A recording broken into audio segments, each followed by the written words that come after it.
cute, aren't you?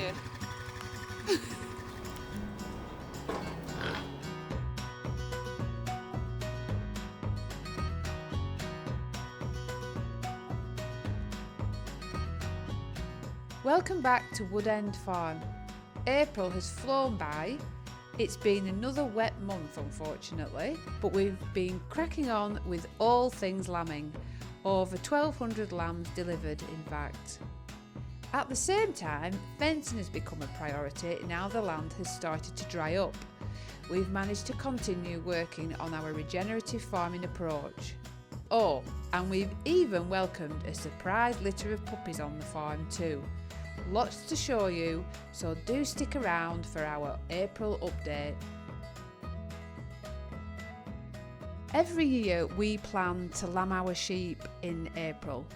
Traditionally the 1st of April, but we are pushing back later because there's more grass cover for the sheep to go out, and we're trying to get off concentrates, so that does help. This year we've lambed all the ewes indoors, which wasn't the plan, but farmers have to be quite adaptable and always have a plan B. So plan B was to bring them inside because the weather has been atrocious for all farmers and arable farmers. So we brought them all in and it's gone reasonably successful. We do put the sheep back out into the fields within about 48 hours when the lambs have suckled and they're dry, and they go back out. This year we had about 50 sets of triplets due after scanning, and normally we take off one of the lambs as our sheep don't usually manage to feed all three. With planting a herbal layer last year, which is now really well established with grasses and herbs, this has enabled us to leave all three lambs on some of the sheep because of the feed quality in this pasture. So far so good, but we're just keeping a close eye on the lambs just in case we need to introduce any extra feed for them. So we were with you here, I think on the first video, and we were at this exact same spot. But we're almost in April. I'm still got the headband on, still got the gloves on. Anyway, if we look over there, that we grazed that in winter, we saw the sheep in the paddocks. I'm going to call them paddocks instead of cells. It sounds like they're in prison when I call them cells. So that is now freshening up again after winter grazing, ready to put some sheep back on in big groups. Despite our best efforts, we have still ended up with some orphan lambs, which cost a lot to rear and not ideal, but they are quite a big hit with the many school visits that we have to the farm. Anyway, with lambing time behind us, we move swiftly on into the next busy season.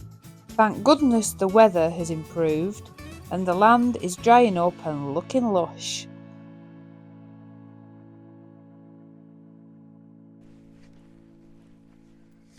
So we've had some fencing done this spring. So on here we're going to put a hedge. So there'll be another fence put in, and then we'll plant the hedge in between. So we've had the local fencing contractor do this. It makes a wonderful job. You can't get better than Keith Wells fencing. But he's still busy here, so don't give him a call yet. So we can get grant funding on this because we're putting a hedge in, but it does go towards it, but there is a difference in the cost, so we have to make up a little bit.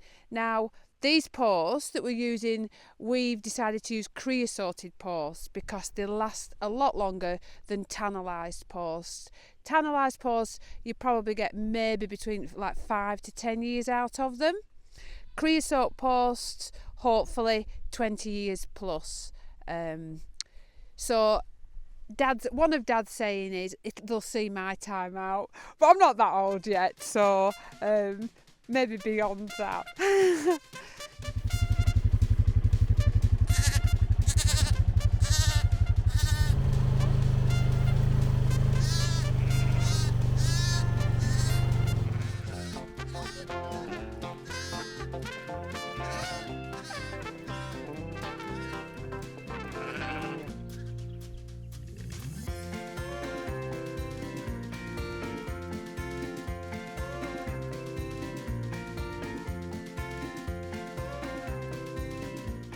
March and April have been extremely wet.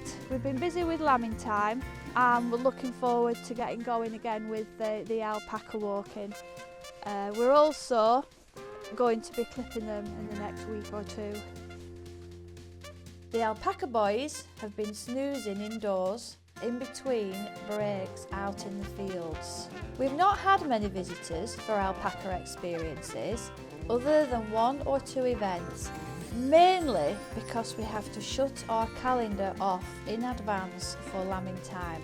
We did manage to squeeze in a lovely wedding at the Alpine with Joanna and Martin. Here's what Joanna had to say about us attending. Oh, thank you so much for bringing the alpacas. They've actually made the wedding and they're absolutely gorgeous and they're so cute and they've been lovely, well behaved, and they're just, they made the wedding. Cheers, Christine, thank you for all your help. It's been another lovely, super fantastic wedding at the Alpine.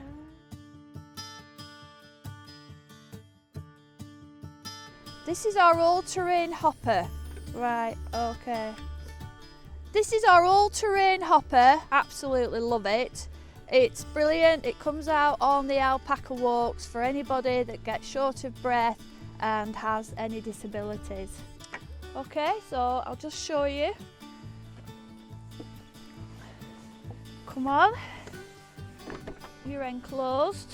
We've got safety belts here. We can move the seat forward, back. We can move the backrest forward and back. There aren't any pedals, just handlebars, left-handed or right-handed.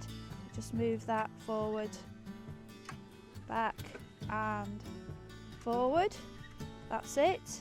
Alpacas don't walk very fast, so it's very much a potter, so it's on medium setting. Yeah, so it's great.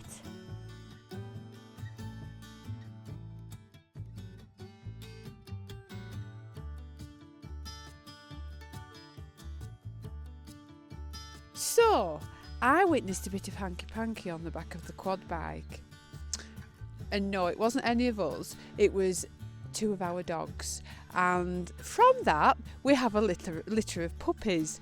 Bessie's doing really well. She had 4 puppies, but sadly last night we lost one, so we had a very emotional night, and so we've lost 1 puppy. But the other 3 are doing really well, and Bessie's doing well, so that's all good. And we'll hopefully keep one, and Tom will train one. So every cloud has a silver lining.